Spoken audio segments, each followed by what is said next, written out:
guys, it's Vicky, and today I'm here to share with you my November wrap-up. But before I get into my wrap-up, I just wanted to say real quickly that I hope those of you that celebrate Thanksgiving, I hope that you guys had a great Thanksgiving.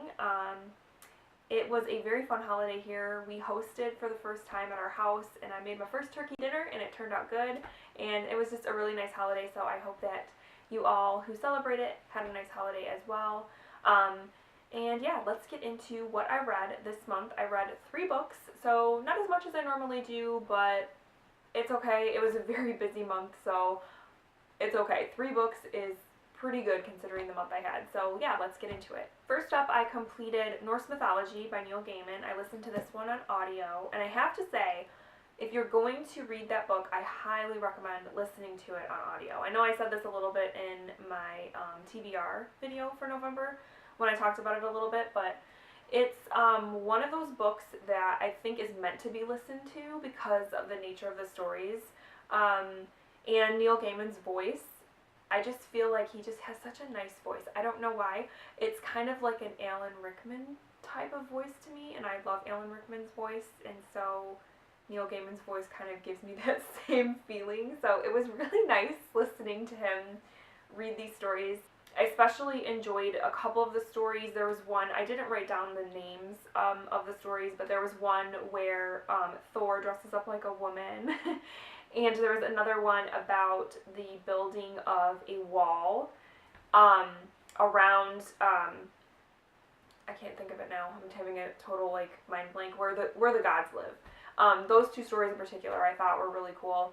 Anytime Loki showed up was always fun because he's such a mischievous kind of guy, and overall they were fun. I liked them. There were a couple that while I was listening I kind of zoned out and I didn't bother going back to listen to them, so they were kind of hit or miss, you know, which typically happens when you have like a collection of stories, at least for me.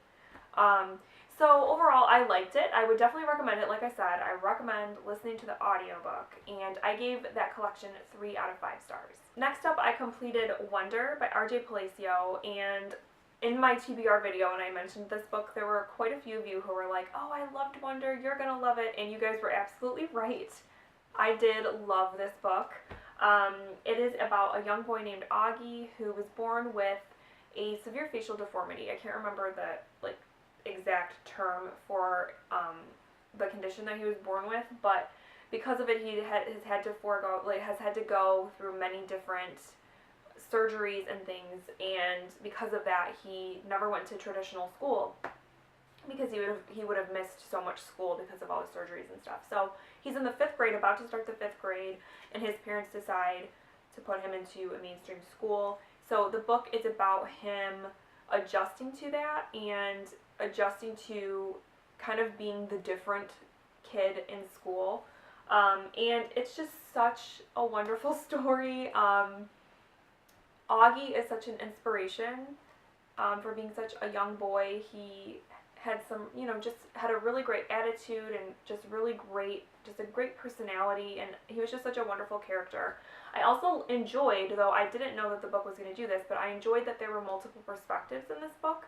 There was, you get perspectives from his sister, a couple of his classmates, and I think his sister's boyfriend or something. So you get a lot of different perspectives, which I wasn't expecting. I thought it was going to be completely from Augie's point of view, but I liked that format. It was interesting. I really liked it, and I liked the writing. I could totally just relate to all these characters. They were all great, and this book, I gave it 5 out of 5 stars, which, as you guys know, is not a rating I give out very easily.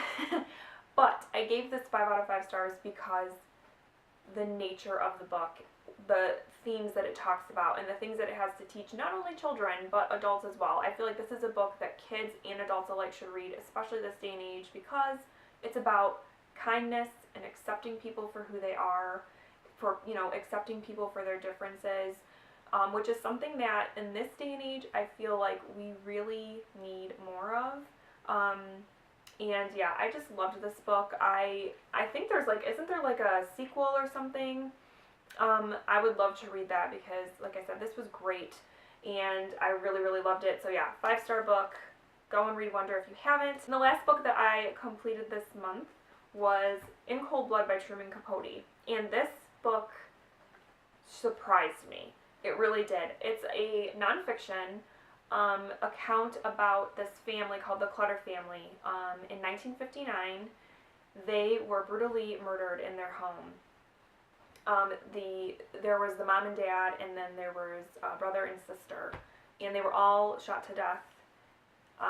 And they were beforehand they were tied up and stuff, and it was a very brutal thing for the community because it was just a small little town, Holcomb, Kansas. Everybody knew everybody. Even Mr. Clutter himself was he was a very important kind of guy in the community, very involved, as well as his children. His wife she dealt with some mental illness, so she was more reclusive and everything, but still well liked. The family was well liked, well respected, and the community just couldn't believe that this happened. So Truman Capote goes out to Kansas to write about this murder, and this book was amazing, you guys. The writing was so detailed and just beautiful. I mean, it's impressive the amount of work that Truman Capote must have done to write the story the way that he did. The number of people he must have talked to, and just everything that he must have done to get this book to what it became. And it's interesting because it goes back and forth between the community, in Holcomb, what happened and how it affected the community. But then you also know right from the beginning who the two killers were, and it alternates between their story and what they're doing and the community. So you know from the get-go who did it and everything, and you gradually kind of learn why. And it's just fascinating because you can tell that Truman Capote spent a lot of time with the two men that committed this crime, because there is a lot of information about them in this book, their backstory and everything, and it was just such a good book about the nature of criminals. And obviously this is just one example, but what makes a criminal do what they do? Because the two men in this story, one of them had a pretty conventional childhood. His family was a little bit on the poor side, but otherwise he seemed to grow up in a very nice home. His family was well liked and everything.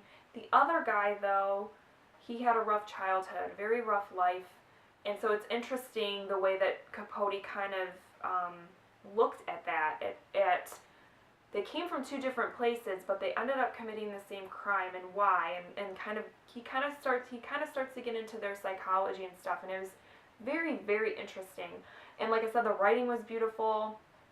It reads like fiction. I often had to stop myself and say, this actually happened. This was not a story he made up.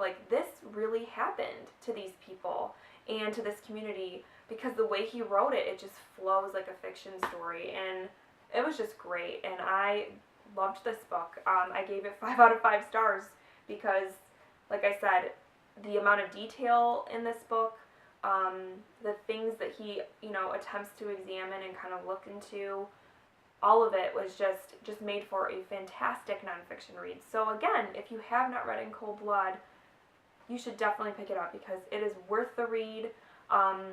Yeah, I couldn't recommend this one enough. Okay, so even though I only read 3 books this month, which, like I said, normally I read 4 to 5, I only read 3. You know what, though?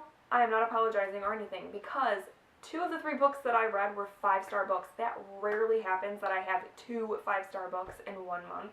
So I had a great reading month. I'm very happy with what I read. So let me know in the comments below if you have read these books and what you thought of them, because I'd love to chat about them. And also let me know what you read in the month of November, because I would love to know how your reading month went. But other than that, guys, that is all I have for today. So I will be back soon with my December TBR. Until then, have a great week, and thank you for watching, and I'll talk to you soon. Bye.